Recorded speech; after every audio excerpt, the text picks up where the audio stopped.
దేవునికి స్తోత్రం. హల్లెలూయా, హల్లెలూయా. గడిచిన దినాలన్నీ కూడా దేవుడు మనందరినీ ఆయన రెక్కల చాటున ఆశీర్వాదపరిచి మరొక పునరుద్ధరణ ఆరాధనలో ప్రభు బలను పొందుకోవడానికి దేవుడి చక్కని అవకాశాన్ని బట్టి దేవుడి నామాన్ని మహిమపరుస్తూ చేరవలసిన మీ అందరికీ ప్రభు పేరట వందనాలు. ముఖ్యంగా దైవజనులకు ప్రభు పేరట సంఘం తరపున వందనాలు. దేవునికి స్తోత్రం. చెప్పబడిన సాక్ష్య నిమిత్తం ఇక ప్రార్థనలో జ్ఞాపకం చేసుకోండి. దైవజనుల యొక్క ప్రయాణ నిమిత్తం అక్కడ పరిచయ విషయంలో దేవుడు బహుబలంగా వాడుకునేలాగా మీ యొక్క ప్రార్థనలో జ్ఞాపకం చేసుకోవాల్సిందిగా ప్రభు పేరు తెలియచేస్తున్నాను. దేవునికి స్తోత్రం. హల్లెలూయా. కొద్ది నిమిషాలు దేవుని యొక్క వాక్యాన్ని జ్ఞాపకం చేసుకుందాం. పరిశుద్ధ గ్రంథం నుంచి ఆదికాండము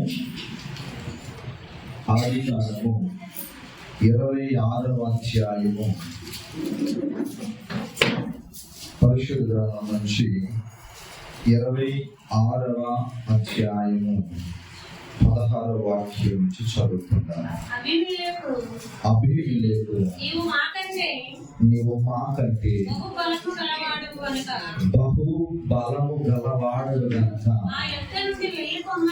మా యొద్ద నుండి వెళ్ళిపోమని ఇస్సాకుతో చెప్పగా ఇస్సాకు అక్కడి నుండి వెళ్ళి గెరారు లోయలో గుడారం వేసుకుని అక్కడ నివసించిన. దేవునికి స్తోత్రం. హల్లెలూయా. చదవబడిన ఈ మాట దేవుడు పరిశుద్ధ గ్రంథంలో మనందరి కొరకు రాయించి ఉన్నాడు. దేవునికి స్తోత్రం. హల్లెలూయా. చదవబడిన ఈ ఆదికాండము 26-16 అధ్యాయం వాక్యం చూసినట్లయితే రాయించబడిన మాట, అబీమెలెకు ఒక దేశానికి రాజుగా ఉన్న ఒక వ్యక్తి ఒక సాధారణమైన వ్యక్తి దగ్గరికి వెళ్ళి అడుగుతూ ఉన్న మాట లేదు. ఏంట మాట ఎదుకో, నీవు మాకంటే బహు బలము గలవాడు. దేవునికి స్తోత్రం. హల్లెలూయా. అసలు ఈ అబీమెలెకు ఎవరు అని ఆలోచన చేస్తే ఒక దేశానికి రాజు. మరి ఇస్సాకు ఎవరు అని చూస్తే సంచారకుడు. పొట్టపుట్టి కోసం, దేని కొరకు చెప్పాలి, పొట్టపుట్టి కోసం కరువు, ఆ దేశంలో కరువు వచ్చిందని చెప్పి సంచారం చేస్తూ తన బ్రతుకు జీవనాన్ని సాగిస్తున్న ఒక వ్యక్తికి ఎవరు భయపడుతున్నారండి? ఒక దేశపు రాజే భయపడుతున్నాడు. దేవునికి స్తోత్రం. హల్లెలూయా, హల్లెలూయా. దానికి గల కారణం ఎవరు? ఇస్సాకు అన్న గొప్పతనమా? కాదు. ఇస్సాకు నమ్మకున్న దేవుడు గొప్పతనం. దేవునికి స్తోత్రం. హల్లెలూయా. ఒక సామాన్య స్థితిలో నుండి, ఎలాంటి స్థితిలో నుంచి అంట?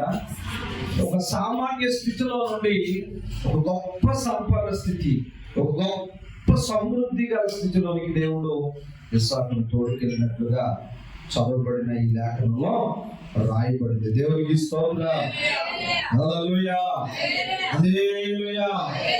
చదివినట్లయితే పై వచనంలో అబ్రహాము కొంతకాలం, అంటే అబ్రహాము దినాలలో కొన్ని బావులను త్రవించినప్పుడు అక్కడ కూడా వారు ఏం చేశారయ్యా అంటే, అబ్రహాము ఎదుగుదల, అబ్రహాము ఆశీర్వాదం చూడలేక వాటిని మోసేశారు మట్టితో. దేవునికి స్తోత్రం. హల్లెలూయా. నేను చెప్పాలని లేదా దేవుని యొక్క ఆత్మ మనతో మాట్లాడాలని ఆశపడుతున్న మాట ఏంటయ్యా అంటే, ఆశీర్వాదం కొరకు నువ్వు ఎక్కడికి పరిగెట్టక్కర్లేదు. నువ్వు నిలవబడిన చోట దేవుడిని ఆశీర్వదిస్తాడు. చాలా మంది ఎక్కడ ఆశీర్వాదం ఉంది, అక్కడ ఆశీర్వాదం ఉందని పరిగెడుతున్నారు. నా దేవుడు చెప్పే మాట ఏంటో తెలుసా? నీవు నిలవబడిన చోటే నీకు ఆశీర్వాదం తెలుస్తాడు. దేవునికి స్తోత్రం. ఈ మధ్య చాలా మంది అక్కడ కార్యాలు జరుగుతున్నాయి, ఇక్కడ కార్యాలు జరుగుతున్నాయి, మరి అక్కడికి పరిగెట్టుకుని వెళ్ళాలనుకుంటున్నారు. ఒక మాట చెబుతాను, అక్కడ జరిగింది ఇక్కడ జరగలేదంటే ఏంటో తెలుసా? అక్కడ జరుగుద్దని విశ్వాసంతో నువ్వు వెళ్ళావు అంతే. అదే విశ్వాసం ఇక్కడ కలిగి ఉండు. దేవునికి స్తోత్రం. చాలా మంది దూరం కొండ నునుపు కదండి, అందుకని పరిగెత్తడానికి ప్రయత్నిస్తారు. దేవునికి స్తోత్రం. ఈరోజు దేవుని వాక్యం నీతో మాట్లాడుతున్న మాట, నీవు నిలుచున్న చోట నీకు ఆశీర్వాదాన్ని దేవుడు ఇచ్చే దేవుడు. నీవు నిలుచున్న చోట నీకు అద్భుతం చేసే దేవుడు. నీవు ఎంత ప్రతికూల పరిస్థితుల్లో నిలబడినా, లేదా నువ్వు ఎంత కన్నీటి పరిస్థితుల్లో నీ బ్రతుకున్నా సరే, నువ్వు ఎక్కడైతే నిలబడ్డావో అక్కడ నీ బ్రతుకును మార్చి నీ తల ఎత్తి నిన్ను గణపరిచే దేవుడు. దేవుడికి ఇస్సాకు సంచారిగా వెళ్ళాడు. తన ప్రాణం మీద భయంతో కొన్ని మాట్లాడగలరు, లేదా అబద్ధాలు కూడా మాట్లాడాడు. కానీ దేవుడు ఆ అబీమెలెకును దర్శించి అక్కడ ప్రజలను అంటున్నాడు, ఇదిగో ఇస్సాకు జోలికి కానీ ఇస్సాకు కుటుంబం జోలికి కానీ ఎవడు వెళ్ళకూడదు. వెళ్ళాడు అంటే వాడికి మరణ శిక్షే అనండి. ఏమన్నాడు తెలుసా? అంటే ఒక కూలివారిగా లేదా ఒక మామూలుగా ఒక సాధారణ వ్యక్తిగా వెళ్ళిన ఈ ఇస్సాకు ఆశీర్వాదం ఎలా ఉందో చెప్పనా అంటే, దేవుడు ఇస్సాకును ఎందుకు ఆశీర్వదించాడు మనం మొట్టమొదటిగా ఆలోచన చేస్తే, ఇస్సాకు ప్రార్థనా పరుడండి. ఎవరు చదువు? ఎవరు? ఇస్సాకు ప్రార్థనా పరుడు. ఎలా చెప్పగలరండి? ఇస్సాకు ప్రార్థన ఎక్కడైనా చూసారా అని అంటే, ఇస్సాకు ప్రార్థనగా ప్రతిరోజు కూడా ఏకాంతంగా పొలంలోకి వెళ్ళి ప్రార్థన చేసుకునేవాడు. రెబెక్కమ్మను తీసుకొస్తూ ఉండగా, ఆ ఎలియాజరు రెబెక్కమ్మను తీసుకొస్తుండగా ఎక్కడ ఎదురయ్యాడు తెలుసా అండి? ప్రార్థన చేసుకుని పొలంలోంచి వస్తున్నాడట. దేవునికి స్తోత్రం. అప్పుడు ఎదురయ్యాడు. నిజంగా ఇస్సాకు చాలా ప్రార్థనా పరుడు. ఏంటంట? ఇస్సాకు ప్రార్థనా పరుడు. ఈరోజు నేను అంటాను, నీవు కూడా ప్రార్థించే ఒక తల్లిగా, ప్రార్థించే ఒక తండ్రిగా నీవు ఉంటే, నీ కుటుంబాన్ని ఉన్నతమైన ఆశీర్వాదంలో నువ్వు నడిపించుకోవడానికి దేవుడు నీకు సహాయం చేస్తాడు. దేవునికి స్తోత్రం. హల్లెలూయా.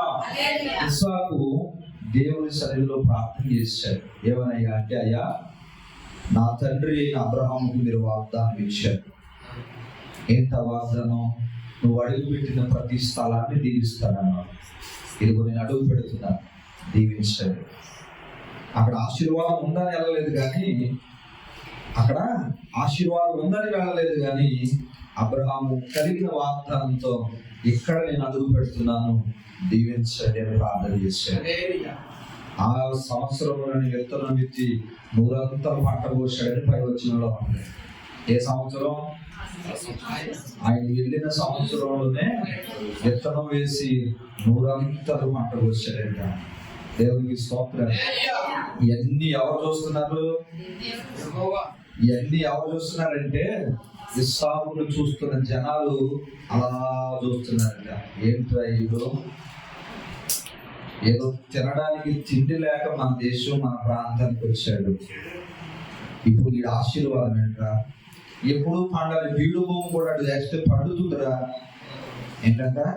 ఎప్పుడు పండని బీడు భూమి కూడా ఆ ఇస్సాకు విత్తనం వేస్తే ఫలించిందంట. దేవునికి స్తోత్రం. ఆ ఫలింపు కూడా ఏదో అరాకొర ఫలింపు కాదు, 100 ఫలం. ఈరోజు నేను అంటాను, నీ పరిస్థితి కూడా ఈరోజు బీడు భూమిగా ఉండొచ్చు, లేదా ఎండిపోయిన ఆ అనుభవంలో నీవు ఉండొచ్చు. నా ప్రభువు చెబుతున్నాడు, ఇదిగో నీకు కలిగిన నీ విశ్వాసాన్ని గట్టిగా పట్టుకో. అది ఎక్కడైనా నిన్ను మొలిపించగలదు, అది ఎక్కడైనా నిన్ను బ్రతికించగలదు. ఆ విశ్వాసంతో ఉంటే ఎంత లోతులో ఉన్నా సరే అది నిన్ను పైకి తీసుకురాగలదు. దేవునికి స్తోత్రం. హల్లెలూయా, హల్లెలూయా, హల్లెలూయా. వాక్యమైన దేవుడు నాతో మాట్లాడుతున్నాడు. నీ ఉన్న చోటనే, ఎక్కడ వస్తున్నాడట? మనం ఉన్న చోటనే దేవుడు మనలను ఆశీర్వదించి కనపరుస్తూ ఉన్నాడు. దేవునికి స్తోత్రం. హల్లెలూయా, హల్లెలూయా, హల్లెలూయా.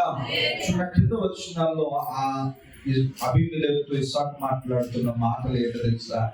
ఇదిగో నీవు చాలా బలం కలిగిన వాడు అయిపోయావు, నీ దగ్గర చాలా డబ్బు ఉంది, నీ దగ్గర చాలా మంది బలం ఉంది, చాలా మంది పని వాళ్ళు ఉన్నారు, నీవే కనుక తలుచుకుంటే నా దేశాన్ని అంతటిని స్వాధీనపరుచుకోగలిగే శక్తి నీకు ఉంటాయి. దేవునికి స్తోత్రం.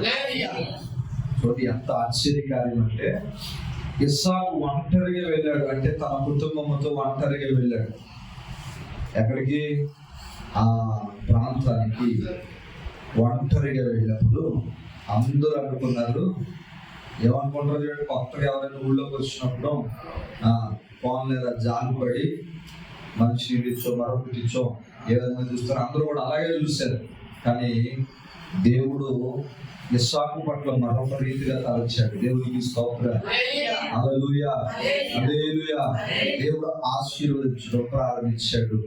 ఒంటరిగా కుటుంబంగా వెళ్ళిన ఇస్సాకు ఇప్పుడు కొన్ని వందల మంది పనివారిగా మారిపోయాడు. కొన్ని వందల మంది ఇస్సాకు కొరకు అవసరమైతే యుద్ధము చేయడానికి కూడా శక్తి కలిగిన వారిగా ఉన్నారట. ఈ బలాన్ని చూసి రాజుకు భయమేసి జనాలు అందరూ ఏం చెప్తున్నారు, రాజుగారు అక్కడెక్కడి నుంచో వచ్చాడండి, వచ్చినోడు మనం పొగ తింటాంటే అని చెప్పి మనం ఊరుకున్నాం, పోనీలే వీడు భూమే కదా అని చెప్పి పండించుకోమన్నాం, ఆ భూమి మనకు మండలేదు, కానీ అదేంటో మార్చమయ్యా, అదేం మార్చమో తెలియదు, కానీ ఆయన పంట అయితే మనం కష్టపడిన సంవత్సరం అంతా కష్టపడినా లేదా 10 సంవత్సరాలు కష్టపడిన రాని పంట ఒక్క సంవత్సరం తీసేసాడయ్యా అని చెప్పగానే రాజుగారికి వీళ్ళలో దడ పుట్టింది. ఇంత బలము కలిగినోడు మన దేశంలో మన ప్రాంతంలో ఉంటే రేపు పొద్దున ఈడ అధికారం వరకు మనం ఎవరి మీద వస్తాడు, మన మీదకే వస్తాడని చెప్పాడు. వెళ్ళిపోయి మా ఊరి నుంచి వెళ్ళిపో అనేది. అక్కడ స్థిరపడ్డాడు. ఇస్సాకు బోల్డంత ధనం సంపాదించుకున్నాడు, బోల్డంత బలం సంపాదించుకున్నాడు. ఏమన్నా నీ బలం కంటే నా బలం ఎక్కువ, నేను ఇక్కడే ఉంటా, నేను చేసుకున్నాను. కానీ ఇస్సాకు అలాగని దేవుడు తెలుసా, నేను ఎక్కడికి వెళ్ళినా నా దేవుడు ఆశీర్వదిస్తాడు, నేను ఎక్కడ పోయినా నా దేవుడు విడిచిపెట్టాడు. ఈరోజు అన్నీ ఉన్నాయి, బలం ఉందని నువ్వు అనుకుంటున్నావు, వీటన్నిటిని ఇవ్వగలిగే దేవుడు నాకున్నాడు అన్నాడు. దేవుడు హల్లెలూయా. ఏంటంటే అక్కడ ఉన్న బలాన్ని మాత్రమే రాజు చుట్టూ ఉన్న జనాలు చూశారు, కానీ ఆ బలాన్ని ఆశీర్వాదాన్ని సమకూర్చే యేసయ్యను లేదా సమకూర్చగలిగే దేవుణ్ణి వారు చూడలేరు. దేవుని స్తోత్రం. అందుకని ఇస్సాకు ఆ ప్రాంతాన్ని తృణప్రాయంగా విడిచిపెట్టేశారు. పంట ఉంది కదా, పంట కోసుకుని వెళ్తాను అలా, అయ్యో ఇదన్నీ ఉన్నాయి కదా సమకూర్చుకుని పట్టుకుని వెళ్తాను అలా అక్కడ విడిచిపెట్టాడు. తన కుటుంబాన్ని తీసుకుని ప్రయాణం అయిపోయాడు. తనతో పాటు అందరినీ కూడా తీసుకుని తనను నమ్మి వచ్చిన ప్రతి ఒక్కరిని కూడా వెంటబడుకుని వెళ్ళిపోయాడు. అయ్యో వాళ్ళు కూడా ఎంత ఆశ్చర్యం అంటే, ఇన్ని సంపాదించాం కదయ్యా, కొంతైనా లేదా ఇక్కడ ఉందామని వాళ్ళు కూడా అనలేదు. ఎందుకంటే తన యజమానుడి దేవుడు గొప్పవాడు వారిని అన్నారు. తన యజమాను దేవుడు గొప్పవాడని వారు అన్నారు. దేవుడికి స్తోత్రం. హల్లెలూయా. వెళ్ళిపోయారు. గెరారులో నివాసం ఉండడం ప్రారంభించారు. ఎక్కడ? గెరారు అనే ఒక ప్రాంతంలో నివాసం ఉండడం ప్రారంభించారు. ఆ ప్రాంతంలో ఒకానొక సమయంలో అబ్రహాము కొన్ని బావులను త్రవ్వాడు. అంటే అక్కడ నీళ్లకు కొన్ని బావులు తవ్వితే ఆ బావులను ఎవరు పూర్తి చేశారట? మనుతో ఫిలిస్తీయులు పూర్తి చేస్తే ఆ బావులనే మరలా తవ్వినప్పుడు జలంట, ఆ నీరు సమృద్ధిగా వచ్చిందంట. దేవుని ఎలా వచ్చింది? సమృద్ధిగా వచ్చిందంట. చూడలేక అసూయపడిన వారందరూ మరలా వచ్చి గొడవడారు దేవుని మీద. ఏమని? ఇది మాది అని. వచ్చిన లేదా సంపాదించిన సేకరించబడిన ఆశీర్వాదాన్ని చూసి వాడిని మాది అని గొడవపడి ఆశీర్వాదం తీసుకున్నారు. కానీ ఆశీర్వాదాన్ని బట్టో లేదా కలిగిన దాన్ని బట్టో ముందుకు వెళ్ళేవాడు ఇస్సాకు కాదండి. ఇస్సాకు ముందుకు వెళ్ళేది ఏంటో తెలుసా? దేవుని కార్యములు తన జీవితంలో ఎప్పుడు జరుగుతాయి నమ్మకంతో వెళ్ళాడు. అక్కడ ఇంకో దగ్గరికి వెళ్తా, అక్కడ దేవుడు చేస్తాడు. ఇక్కడే దేవుడు కార్యం చేస్తాడని దేవుడు నాకు చెప్పలా. అడుగు పెట్టు ప్రతి స్థలంలో నీకు అద్భుతం చేస్తాడండి. దేవుడికి స్తోత్రం. హల్లెలూయా. అక్కడ నుంచి మరొక ప్రాంతానికి వచ్చాడు, మరొక బావి తిరిగాడు. అక్కడ ఏం చేస్తున్నారు, మరలా జనం వచ్చేసారు. మరలా అక్కడ గొడవాడుతూ మొదలు పెట్టారు. ఏం చేశారు, మరలా అక్కడ గొడవాడుతూ మొదలు పెట్టారు. మరి ముందు బావి ఇచ్చారు కదరా, ఇదైనా మాకు వదిలేంట్రా అని అడగలా. మీరు అంటున్నారు కదా తీసేసుకోండి అని చెప్పి అలా విడిచిపెట్టి ప్రయాణం అయిపోయాడు. మరలా మరొక బావి తిరిగాడు. కానీ దేవుడు అక్కడ అద్భుతం చేశాడు. దేవునికి స్తోత్రం. అక్కడ దేవుడు ఎడమ కలిగించాడంటే అక్కడ ఏ గొడవ లేదు, ఏ ప్రశాంతంగా అక్కడ ఆ బావి త్రవ్వడం జరిగింది. నీళ్లు కూడా సమృద్ధిగా రావడం జరిగింది. దేవునికి స్తోత్రం. ఆ బావికి రెహబోతు అని పేరు పెట్టాడు. అంటే దేవుడు నాకు సమాధానం ఇచ్చి సహకరించాడు. దేవునికి స్తోత్రం. అంటే నాకు విస్తారమైన ఖాళీ నాకు దేవుడు ఇచ్చాడు నాకు. దేవునికి స్తోత్రం.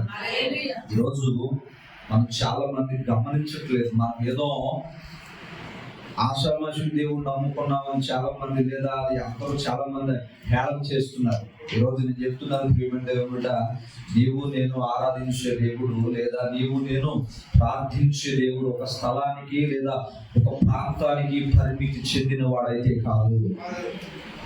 ఒక స్థలానికి ఒక ప్రాంతానికి పరిమితి చెందిన వాడైతే కాదు. సర్వ భూమి మీద అధికారం కలిగిన వాడు, సర్వ లోకమును సృష్టించిన వాడు. దేవునికి స్తోత్రం. హల్లెలూయా. అక్కడే పని చేయాలని శక్తి అనేది నా దేవునికి లేదు. గాలి ఎక్కడైతే జ్వరపడగలదో, ప్రాంతం ఎక్కడైతే భూమి ఉండగలగదో, ఎక్కడైతే మనుషుడు జీవించగలడో అంతటా కూడా ఆయన శక్తి, ఆయన ప్రభావం పనిచేస్తుంది. దేవునికి స్తోత్రం. హల్లెలూయా. హల్లెలూయా. కొంతమంది ఏం చెప్తారంటే ఇక్కడే దీని ప్రభావం ఉంటుంది, అక్కడికే మనం పోవాలి. ఎప్పుడైనా యేసు ప్రభు అలా చెప్పాడా? ఎప్పుడైనా యేసు ప్రభు అలా చెప్పాడా? లేదా దేవుడు వాక్యం ఎప్పుడైనా అలా చెప్పిందా? నోనో, దేవుడు వాక్యం ఇప్పుడు అలా చెప్తున్నా.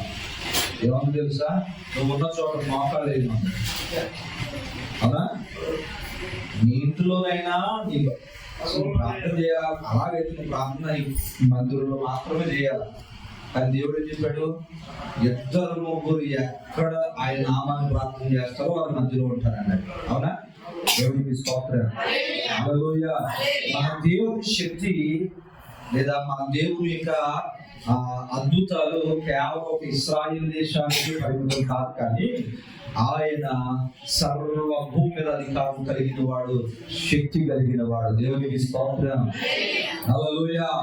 కాబట్టి మనం కూడా ఏం నేర్చుకోవాలంటే, దేవుళ్ళారా, ఒక ప్రాంతాల్లోనో లేదా ఒక మందిరంలోనో అద్భుతం జరుగుతుందంటే మనం ఏమాత్రం కూడా నా దగ్గరే జరుగుతుంది నేను ఎప్పుడు చెప్పకూడదు. ఎందుకంటే దేవుడు తన శక్తిని ఎక్కడ ఎప్పుడు ఎలా వాడతాడో మనం దేవునికి స్తోత్రం. హల్లెలూయా. హల్లెలూయా. దేవుడు వాక్యం చెబుతుంది, నువ్వు నమ్మితే కార్యాలు చూస్తావు. నువ్వు ఎంత దీన పరిస్థితుల్లో ఉన్నా లేదా నువ్వు ఎంత ప్రతికూల పరిస్థితుల్లో ఉన్నా సరే, నువ్వు నమ్మితే దేవుని కార్యాలు మనం చూడగలుగుతాం. దేవునికి స్తోత్రం. హల్లెలూయా. హల్లెలూయా. రోజు వాస్తవమైన దేవుని బిడ్డలారా, మనందరం కూడా ఎక్కడ ఆశీర్వాదం జరుగుతుంది, ఎక్కడ ఆశీర్వాదం పరిగెత్తాలా అన్నట్టుగా మనం చూస్తున్నామే కానీ అసలు దేవుడు చెప్పే మాట ఏంటో అనేది మనం సరిగా అర్థం చేసుకోలేకపోతున్నాం. ఏంటా మాట? నీ వద్దకే నేను వస్తున్నాను, నీ వద్దకే దేవుని కార్యాలు పంపిస్తున్నాడు. నువ్వు ఉన్న చోటనే దేవుడు నిన్ను గమపరుస్తున్నాడు. దేవునికి స్తోత్రం. హల్లెలూయా. హల్లెలూయా. వాస్తవానికి ప్రియమైన దేవుడు ఉంటారు, బైబిల్ గ్రంథంలో యోసేపు అని యవనస్తుడు ఉన్నాడు. ఈ యవనస్తుడు లేదా ఈ వ్యక్తి గురించి మనందరికీ బాగా పరిచయమే, అవును కదా? ఎందుకు చెప్తున్నారంటే దేవుడు నువ్వు ఎక్కడుంటే అక్కడికి ఆశీర్వాదం తీసుకొస్తాడని చెప్పడానికి ఒక మొదటి మంచి ఉదాహరణ ఎవరి అంటే యోసేపు. యోసేపు కళ ఎక్కడ కన్నాడు? కానాను దేశంలో కన్నాడు. అవునా? వాగ్దానం ఎక్కడ నెరవేర్చబడింది? ఐగుప్తులో తెచ్చబడింది. ఐగుప్తు ఎక్కడ, కానాను ఎక్కడ? అయ్యో నేను వాగ్దానం పొందింది అక్కడ లేదా, నేను దర్శనం చూసింది కానానులోనే అన్నాడా? లేదు. నువ్వు ఎక్కడ ఉంటే అక్కడ వాగ్దానం నెరవేరుస్తాడు దేవుడు. చెరసాలలో ఉన్నప్పుడు వాగ్దానం నెరవేర్చాడు. దేవునికి స్తోత్రం. అయ్యో నేను అందరినీ ఎలా తీసుకొచ్చాడో చూడండి. కరువు అనేది ఒక కరువు ఏర్పాటు చేసి యాకోబు కుటుంబం అంతా యోసేపు కాళ్ళ దగ్గరికి వచ్చేటట్టుగా, దేవునికి స్తోత్రం, యోసేపు కాళ్ళ దగ్గరికి వచ్చేటట్టుగా దేవుడు అద్భుతం చేసి వారందరిని అక్కడ తీసుకొచ్చి వాగ్దానాన్ని నెరవేర్చాడు నా దేవుడు. దేవునికి స్తోత్రం. ఈరోజు ఎందుకు ఈ మాట చెబుతున్నానంటే, నీ ఉన్న చోటనే నువ్వు భక్తి ఎంత ఖచ్చితంగా భక్తి చేస్తున్నావో నువ్వు అంతే ఖచ్చితంగా నువ్వు నిలవబడగలిగితే నువ్వు ఎక్కడికి వెళ్ళినా సరే అక్కడికే నీ కొరకు దేవుడు అద్భుతం పంపిస్తాడు, ఆశ్చర్య కార్యాలు నీ కొరకు జరిగిస్తాడు, నీ కొరకు దేవుడు మహాకార్యాలను జరిగిస్తాడు. ఎంతగా జరిగిస్తాడంటే ఒక మాట చెబుతాను. అక్కడ అదే అబీమెలెకు వచ్చి ఒక మాట చెబుతున్నాడు చూడండి.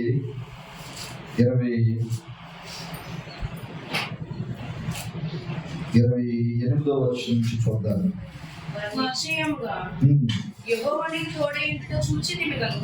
వారు నిశ్చయముగా యెహోవా నీకు తోడైయుండుట చూచితిమని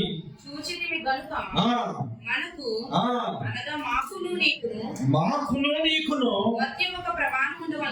మధ్య ఒక ప్రమాణం ఉండవలెనని నేను నిన్ను ముట్టక నీకు మేలే తప్ప మరి ఏమీ చేయక నిన్ను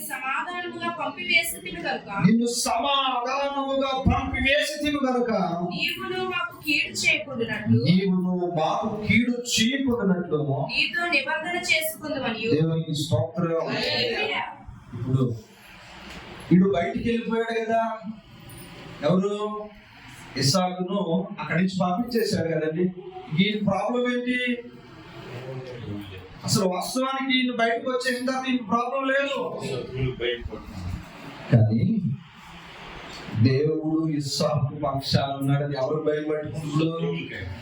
ఎవరు బయటకు పట్టుకుంటే మెటల్ పెట్టి బయటికి గెట్టేశాడే, నిర్దాక్షిణ్యంగా మధ్యలో పంట కోత రాకముందే బయటకు దూసేశాడే, అడిగి భయపట్టుకుంది.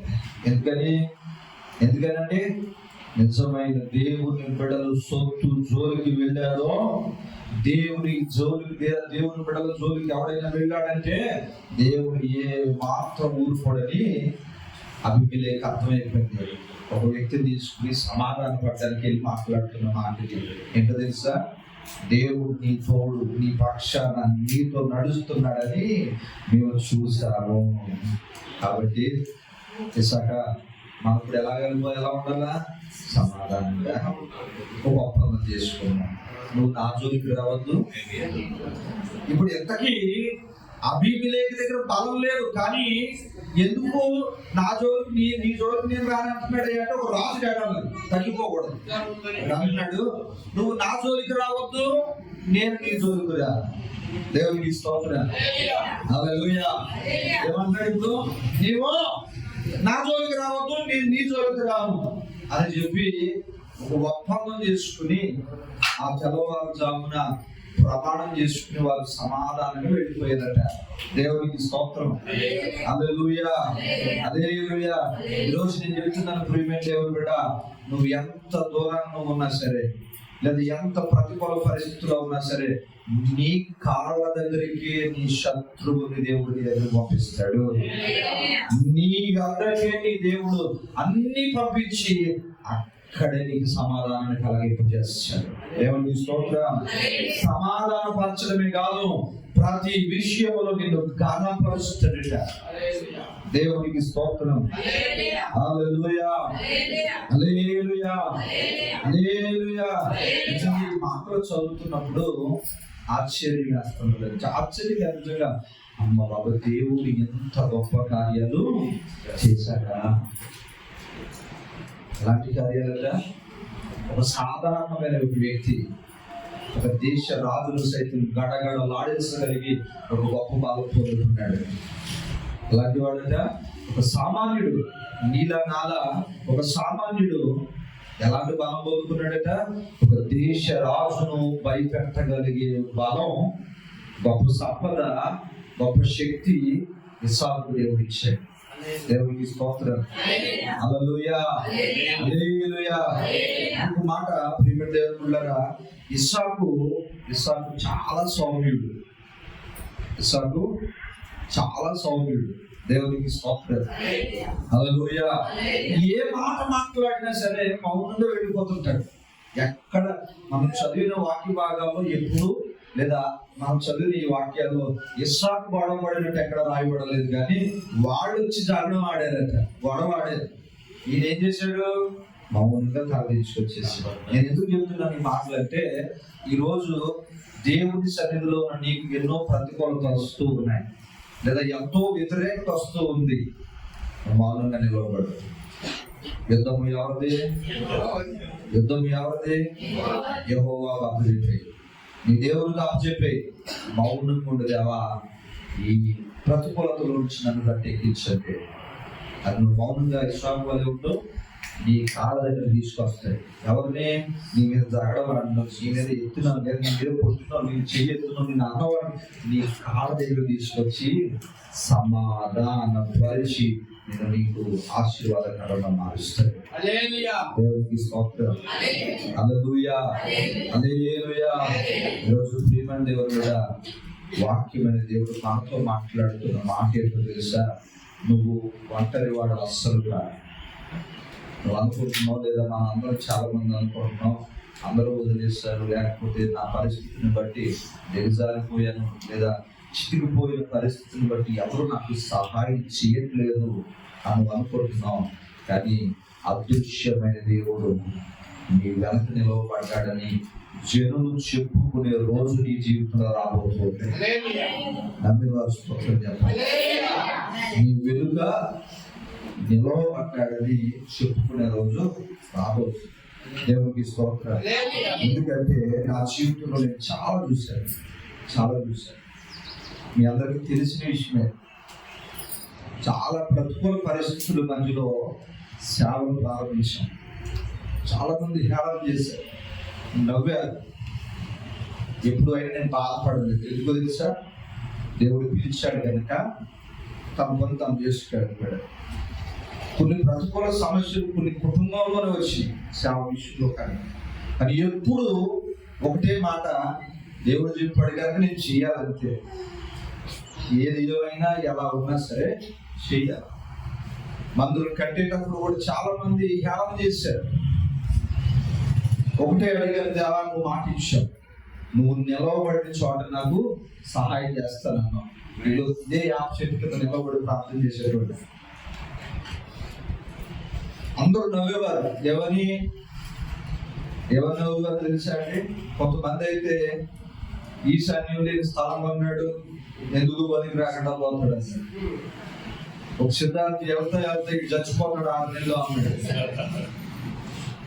అవి నాకు నవ్వు అనిపించినాయి, కానీ నా దేవుని ఎదుట అవి మాత్రం కూడా మందిరి కట్టేటప్పుడు కూడా చాలా మంది చాలా రకాలుగా మాట్లాడారు. ఎలా కడతాడు, ఎలా చేస్తాడు, ఒకడైతే సేవ ఎలా చేస్తాడు చూద్దాం అన్నాడు. నాదా సేవ దేవుడు చేయించుకుంటాడు, ఊర్లో సేవ ఎలా చేస్తాడో చూస్తారన్నాడు. నేను ఇప్పుడు నా నోటితో ఎప్పుడు ఎక్కడ ఎవరి నిమిత్తం ఎవరిని దూషించలేదు, కానీ బలిపేట దగ్గర ప్రార్థన చేసేటాడు. నా పరిస్థితి కూరుకుపోయి ఉన్నాను కాబట్టి నువ్వే లేవనెత్తాలి అని ప్రార్థన చేస్తే దేవుడు వదిలేశాడండి. దేవుడు వదిలేశాడా? దేవుడు వదిలేదు. నేను ఇంటి దగ్గర ప్రారంభించినప్పుడు 2 కుటుంబాలు వచ్చాయి. ఎంతమంది వచ్చేవారు? 2 కుటుంబాలు వచ్చాయి. మొదట ప్రారంభించింది నేను, అమ్మమ్మ ఫస్ట్ వారు ప్రారంభ ఆ యొక్క పునరుద్ధారాన్ని ఎవరయ్యా అంటే నేను, నా భార్య, మా అమ్మమ్మే ఇంట్లో ప్రార్థన చేసుకున్నాం. దేవుడు 2 కుటుంబాలు తీసుకొచ్చాడు. ఈరోజు చూడండి, దేవుడు వదిలేశాడా? వాళ్ళను దేవునికి స్తోత్రం. హల్లెలూయా. చాలా మంది ఎంతకాలం చేశారు, యాళన చేశారు. అయినా దేవుని సమయం వచ్చినప్పుడు అలాగే తెలుస్తుందిలే అని చెప్పేసి వదిలేశారు అంతే. ఎవరి మీద ఎప్పుడు దేవుని విషయంలో, సేవ విషయంలో ఎప్పుడు ఎవరితో గొడవ పడలేదు. దేవుడు చేస్తాడు, వాళ్ళు చూస్తారు అంతే. ఎవరు చూడాలా? మనం సమాధానం చెప్పక్కర్లా. ఎవరు చెప్తారు? అన్యుడు పలుకుతాడని బైబిల్ గ్రంథంలో రాయబడింది. సామెతల గ్రంథంలో నీ నోరు కాదు, అన్యుడే నీ గురించి మాట చెప్పాలా. దేవునికి స్తోత్రం. హల్లెలూయా, హల్లెలూయా.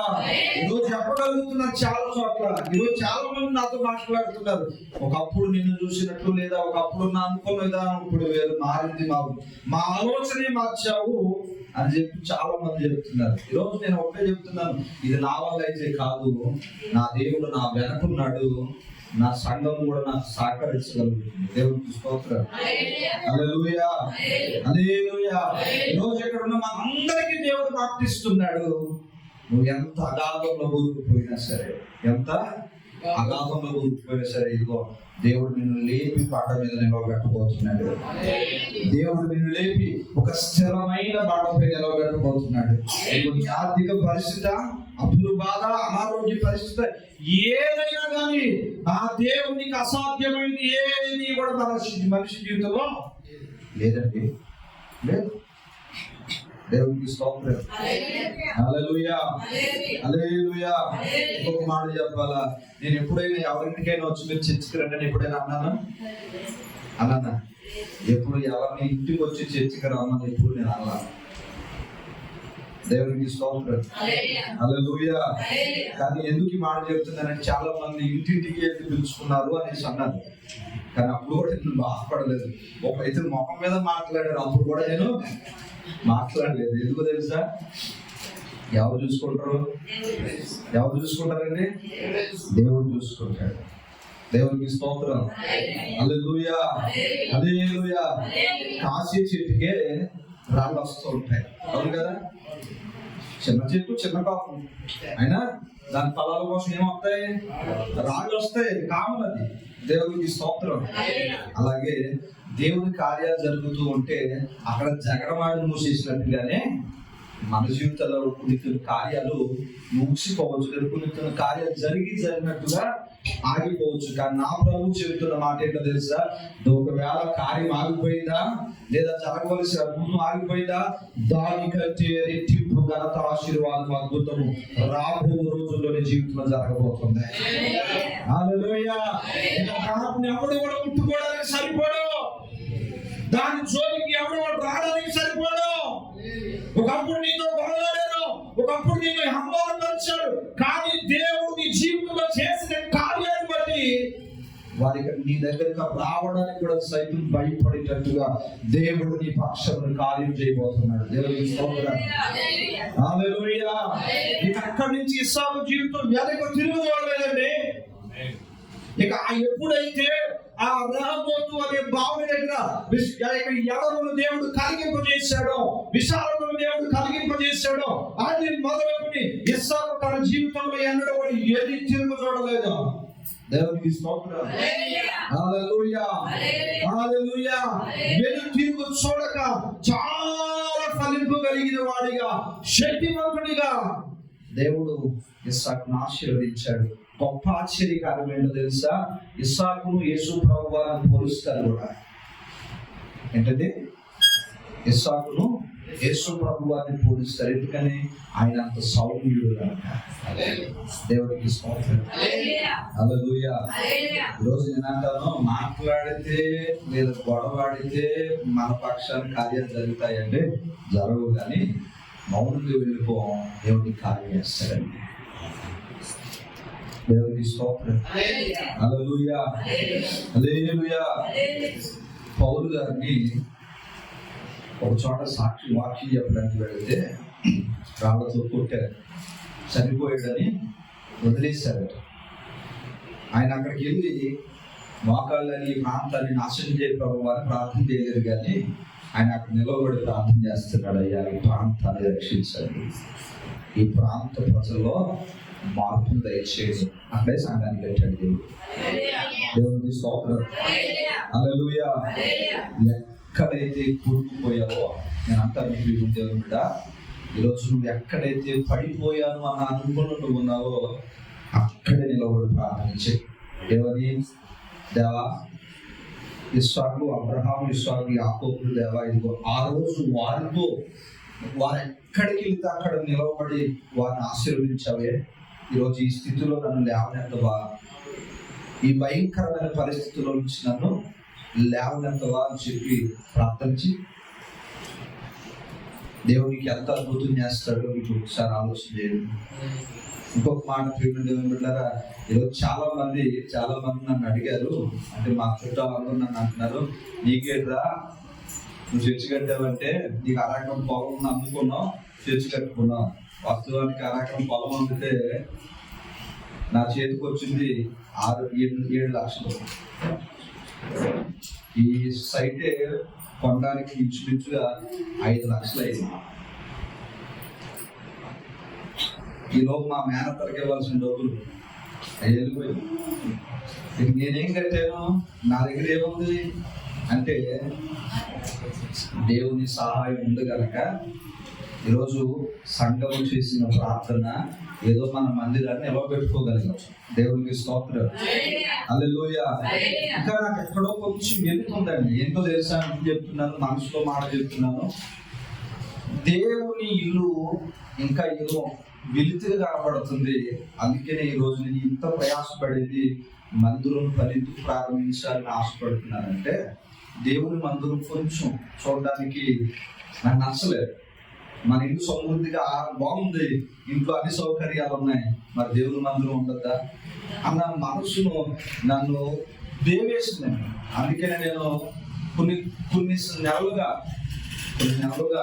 కుటుంబానికి దూరమే, సంఘానికి దూరమే ట్రాన్స్లేషన్ పని చేస్తున్నాను. అంటే కేవలం మందిరం కొరకు, దేవుని కొరకు నిజంగా సహకరించాడు. ఈ రోజు కూడా మా దైవజుడు నాకు మాట్లాడలేదని కానీ, దైవజుడు నాతో మా ఇంటికి రాలేదని కానీ, ఏ రోజు ఎవరు అనుకోకుండా నాకు సహకరించారు. ఎందుకంటే బట్టి నిజంగా దేవుని నామాన్ని స్తుతిస్తున్నాను. దేవుని హల్లెలూయా, హల్లెలూయా. చాలా మంది నన్ను అడిగారు, మీ ఉండడానికి ఇల్లు బాగానే ఉంది కదా ఇంకెందుకు అని. ముందు నా దేవుని ఇల్లు బాగాలేదు, నాకు నచ్చలేదు. అన్ని సౌకర్యాలు కలిగి మన ఇంట్లో ఉంటున్నాం, మరి దేవుని మందిరం ఏమైపోవాలా? నిన్న మా సొంత రక్త సంబంధికులు నన్ను అడిగిన మాట ఏంటో తెలుసా, మందిరం మొదలెడతానంటే డబ్బు ఎక్కువైపోయిందంట నీకు, ఇంటి దగ్గర ఉన్నా ఇల్లు లేదా నీకు, అన్నీ ఉన్నాయి కదా. నేను ఒకటే చెప్పాను, చిన్న దేవుని మందిరం అలా ఉండడం నాకు ఇష్టం లేదు. మనం అదే అలాగ ఉండాలనుకుంటే, ఇంటి దగ్గర ఉండాలనుకుంటే నేను ఎంత కష్టపడే నాకు పని లేదు. ఎందుకు చెప్తున్నానంటే, దేవుడు నేను ఎక్కడికి వెళ్ళినా నాకు సహాయం చేస్తూనే ఉన్నాడు. దేవుడు నేను ఎంత దూర ప్రయాణంలో వెళ్తున్నా, ఎన్నో ప్రతికూల పరిస్థితులు కూడా వెళుతున్నప్పటికీ కూడా దేవుడు ఎక్కడికక్కడ నాకు తోడుగా ఉంటున్నాడు. నిజంగా అందరూ బట్టి ప్రభు నామాన్ని మహిమపరుస్తూ ప్రార్థిస్తున్న మీ అందరికీ ప్రభు పేరట వందనాలు. నిరంతరం మా కొరకు మందిరం పనులతో ప్రార్థించుకొని ప్రభు పేర తెలియజేస్తున్నాను. దేవుడికి స్తోత్రం, హల్లెలూయా. ఎందుకు మాటలయ్యా అంటే, దేవుడు మనం ఎక్కడికి వెళ్ళినా విడిచిపెట్టే దేవుడు కాదు. మనం ఎక్కడ నిలబడితే అక్కడ చెప్పండి ఏం చేస్తాడు దేవుడు? నువ్వు ఉన్న చోటనే దేవుడు నిన్ను ఆశీర్వదిస్తాడు. నువ్వు ఉన్న చోటనే దేవుడు నిన్ను నిలబడతాడు. అవమానం కలిగిందా లేదా, నేను ఎంతో మంది హేళన చేస్తున్నారో వాటిని బట్టి నువ్వు ఎప్పుడు బాధపడతావు. నీకు దేవుడు చేయబోయే కార్యాలను చూసి మాత్రమే సంతోషంగా మౌనంగా ముందుకు కొనసాగిపో. దేవునికి స్తోత్రం, హల్లెలూయా. ఇస్సాకును ఆశీర్వదించినట్లుగా, ఇస్సాకును దేవుడు కనపరచినట్లుగా ఈరోజు నిన్ను కూడా దేవుడు కనపరచబోతున్నాడు. జగడమాడిన లేదా ప్రతికూల పరిస్థితుల ముందు నిలవబడిన వారిని నీ వద్దకు తీసుకుని సమాధానపరిచి, నీ వద్ద నుంచి సమాధానపరచబడి వారు వెళ్ళేటట్టుగా నీ బ్రతుకును దేవుడు అద్భుత కార్యము ఈ పునరుద్ధాన దినాన్ని దేవుడు ప్రారంభించబోతున్నాడు. ఆమేన్, హల్లెలూయా, హల్లెలూయా. ప్రతి ఒక్కరు కూడా తెలుసుకోవాల్సిన మాట ఏంటో తెలుసా? నువ్వు ఎక్కడెక్కడికో పారిపోయిన అవసరం, ఆశీర్వాదం కొరకు నువ్వు నిలవబడిన చోట, నీవు ఉన్న ఇంట్లోనే, నీవు ఉన్న స్థలములోనే దేవుడు నీకు ఆశీర్వాదాన్ని ఇస్తాడు. దేవునికి స్తోత్రం. హల్లెలూయా, హల్లెలూయా. మరలా చెబుతున్నాను, ఈరోజు ఏది బాగోలేదు, అది బాగోలేదు మనం బాగిపోయిన అవసరం. నువ్వు ఉన్న చోటలోనే, నువ్వు ఉన్న పరిస్థితుల్లో నుంచి దేవుడు నిన్ను లేవనెత్తి నీ పేరును ఆయన పేరుగా మార్చేటట్టుగా నేను కనపరచడానికి నా దేవుడు ఇష్టపడుతున్నాడు. కాబట్టి ప్రతి ఒక్కరం కూడా పరిస్థితులను బట్టి కృంగిపోవద్దాం, లేదా ప్రతికూల పరిస్థితులను బట్టి మన యొక్క ఆత్మీయ జీవితంలో వెనకడిపోయేద్దాం. ఏం చేయాలి అంటే దేవునికి అప్పచెప్పండి. ఏదైనా ఎలా ఉన్నా మౌనంగా వెళ్ళడానికి ఇష్టపడండి. నా దేవుడు నీ పక్షంలో కార్యం జరిగించడానికి ఈ మాటలు నీ పక్షం మనందరి వరకు ప్రకటిస్తున్నాడు. దేవునికి స్తోత్రం. హల్లెలూయా, హల్లెలూయా. కాబట్టి ప్రియమైన దేవుని బిడ్డ, ఈరోజు ఒక మాట చెబుతున్నాను. ఎవరు వచ్చి సమాధానం పడ్డారు? ఒక రాజు వచ్చి ఒక సాధారణమైన వ్యక్తితో సమాధానం పడ్డాడు. ఒక రాజు వచ్చి ఒక సాధారణ వ్యక్తితో చెబుతున్నాడు, యెహోవా నీ పక్షం ఉండటం ఎవరు చూసాం? మేము చూసాం. ఈరోజు చాలా మంది చెప్తున్నారు, ప్రియమైన దేవుని బిడ్డ, నీ జీవితంలో జరగబోయే కార్యాలను బట్టి నీకు దేవుడు అనేక మంది దగ్గర సాక్ష్యాన్ని ప్రకటించడానికి సహాయం చేయబోతున్నాడు. దేవుడికి స్తోత్రం. హల్లెలూయా. దేవుడు నీ జీవితంలో, నీ కుటుంబంలో చేయబోయే కార్యాలను బట్టి అనేక మంది నీ దేవుడు గొప్పవాడని చెప్పబోయే ఒక అవకాశాన్ని నీ కుటుంబంలో దేవుడు ఇవ్వబోతున్నాడు. దేవునికి స్తోత్రం. హల్లెలూయా.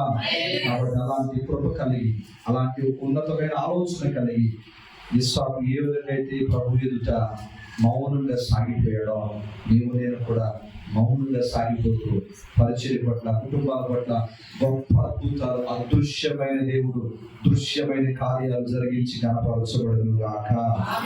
ఈ కొద్ది మాటలు దేవుడు మనందరి వెనుకలో దీవించి ఆశీర్వదించును గాక. ఆమేన్. సకల శ్రోతలకు నిఘనమైన నామనాలు.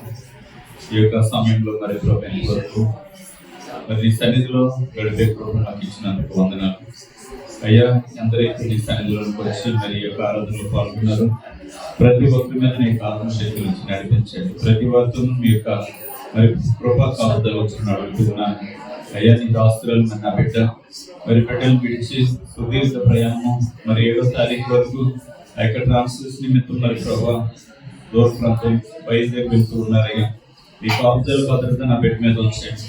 కడపట్లు లేకుండా మరి ప్రభా ఎక్కడ మరి ప్రభు తండ్రి ఆ యొక్క తండ్రి ఎడబొట్లు లేకుండా మరి ప్రభు నీ కాపుదలు నా బిడ్డ మీద వచ్చి చక్కగా అయితే తండ్రి వాక్యానికి తగినట్లుగా, ఆ దాసులకు తగినట్లుగా ట్రాన్స్ఫర్ చేయడానికి నీ ప్రభు వచ్చి నడిపించండి.